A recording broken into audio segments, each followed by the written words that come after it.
Hey guys! Magandang gabi. Welcome back po dito sa aking YouTube channel. Ang mainit nating update na pag-uusapan ngayon ay pumapatungkol po dito sa GMA Network Official Statement ka-OG. Actually, narinig ko po ito sa video nila or sa balita po nila. Nilinaw at nilinis po nila ang kanilang pangalan. Kumbaga ay syempre gusto rin po makuha ng mga tao. Ano ba ang nangyari? Dito sa, ano ba ang desisyon ng korte dito sa GMA. Kasi dahil talo nga po ang Tape Inc., pinagbawalan ng Tape Inc., magbabayad ang danyos ang Tape Inc., kumbaga lampaso sa korte ang Tape Inc. Inaasahan din ng taong bayan na ganun din ang GMA Network kasi parehas sila.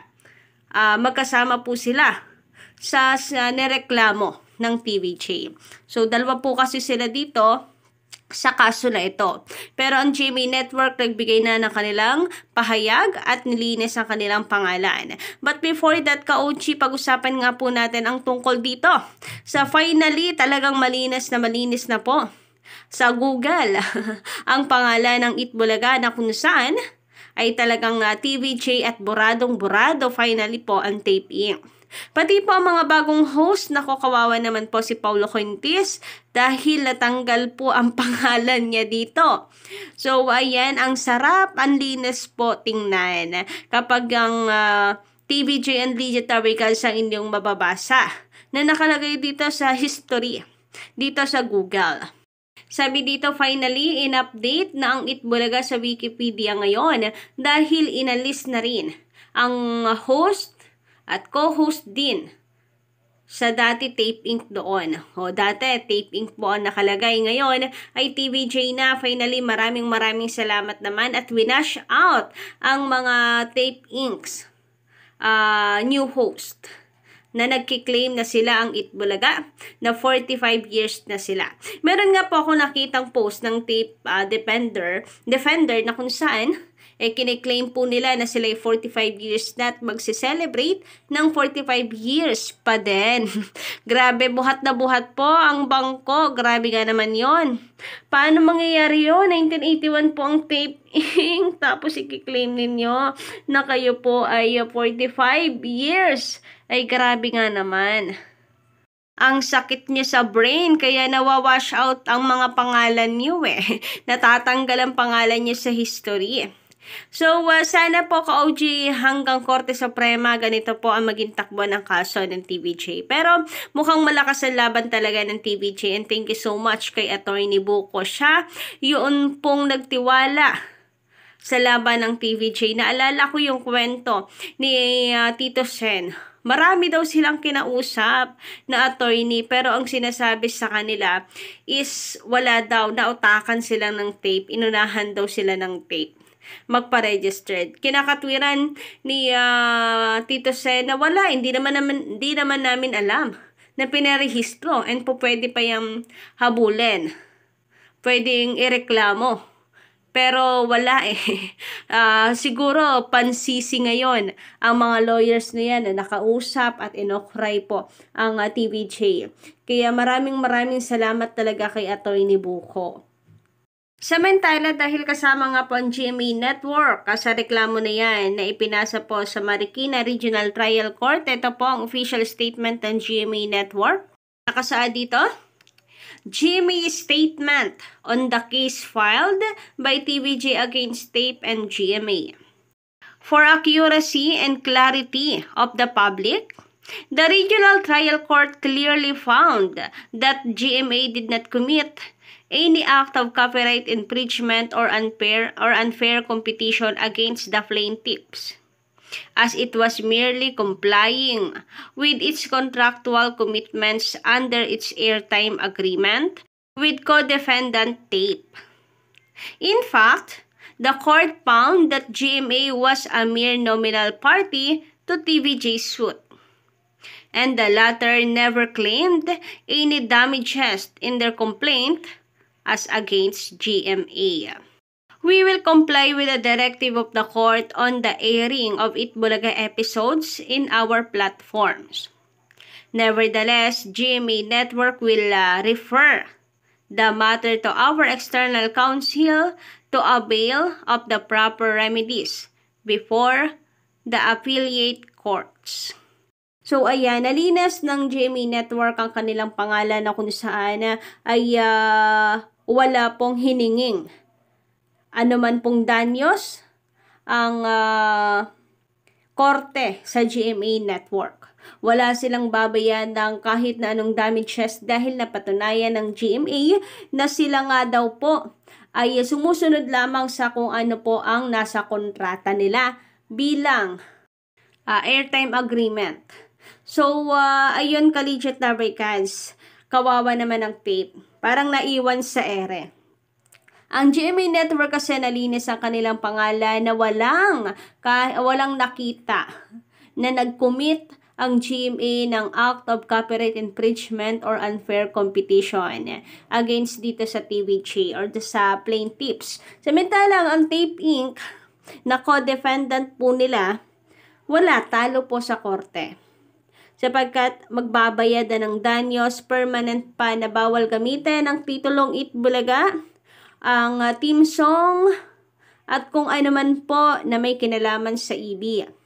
Katunayan pa niyan, Collegiate Labricans, ay pinapakansila pa ng Regional Trial Court ng Marikina ang 3 nakarehistro dito sa IPO o 3 nakarehistro ng tape sa IPO with the title Itbulaga.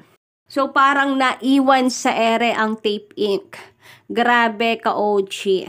Ngayon ay talagang hindi na nila magagamit ang titulong Itbulaga. No choice naman sila kundi sundin ito sapagkat ultimo GMA Network ay sasakalin talaga sila kapag nakipagmatigasan. Kaya gano'n na din na lamang kung mag-post ang GMA Network hinggil po dito sa article, 'di ba? Pinopost po ng GMA Network sa kanilang mga social media platforms ang balitang ito. Samantalang dati, kapag pabor sa TVJ ang balita, hindi po pinopost yan ng GMA Network. Pero ngayon, pabor sa TVJ, dehado ang tape, ipinost nila. Kasi naman, nalinis nila ang pangalan nila. 'Di ba? At the same time, after po niyan, hindi rin nila inere ang tahanang pinakamasaya ng taping sa kanilang social media accounts. So, ano kayang mga susunod nating mababalitaan? Pati kaya sa GMA Network mismo ay mawawash out ang tape? Nako, yan ang sabi ng mga netizen. Mukhang sa 2025. Baka nga raw hindi pa umabot ng July 2024 ang mga ito para mag-celebrate ng kung ilang taon ang gusto nilang i-celebrate ka-OG bilang producer. Samantala, sabi po dito ni Xiaolong, magandang gabi sa iyo. Dapat talaga mabawi ang YT channel ng TVJ Dawarcad. Sayang. Yung mga 11 years old videos nila, sentimental value. Nako, masasayang po yan kung i-delete ng Tape Inc. Masasayang kung kanila pong ipa-private, aangkinin. At ipagdadamot sa publiko. Pero yun nga ka-OG, kung hindi po hawak naman ng TVJ ang channel na to, sayang yung subscribers dahil pinagpaguran din at the same time ito ng TVJ. At the same time, ang laman ng YouTube channel na yan, ang content, lahat yan ay utak ng TVJ. Tapos ang makikinabang Tape Inc. Since official YouTube channel to ng Itbulaga, tapos si Jennifer pa ang nag-create ng channel na yan, may karapatan marahil sila talaga dito 101%. Kasi ang katwiran kung hindi ako nagkakamali sa sinabi po ng Tape Inc. dahilan kung bakit nila nabawi ang YouTube channel na ito is that napatunayan nila sa Google dahil yung pangalan na nakalagay sa payroll ba yun, sa payments, ay sila. Yun yung ibinigay nilang dahilan. Hindi naman kanila yung title, hindi sila yung nag-create. So, bakit sila yung nakalagay sa payments? Lumalabas na kabig lang sila ng kabig. Walang effort, walang pagod. 'Di ba? So, kung yun lang yung pagbabasehan, po pwede tong habulan ng TVJ. Teka, kami ang nag-create ng Itbulaga. Kami rin nag-create ng channel na yan. Sila lang ang nakalagay doon sa payments. Pero amin yung lahat. Sila yung nakikinabang. Po pwede nga ka-OG siguro, baka malay nyo naman pinag-aaralan nito ni Atty. Buko. Samantala, sabi naman dito ni Fermin Bawalan, pinakamatibay na yung permanent injunctions ng TVJ, hindi na talaga kailangan ng TRO. Kahit anong apela ng abogado ng tape, ibabasura na lang kasi final decision na ng RTC. Malinaw sa batas. Ang korte na ang nagdesisyon.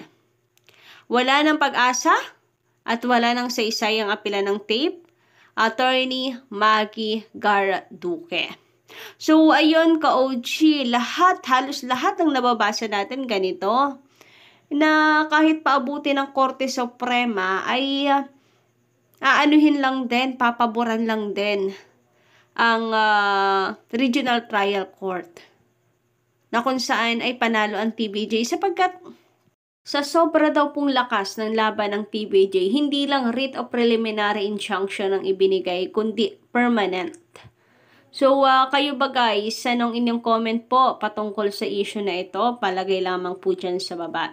Samantala, sabi naman dito sa komento po ni Miss Tida Mateo, magandang gabi and Happy New Year sa'yo.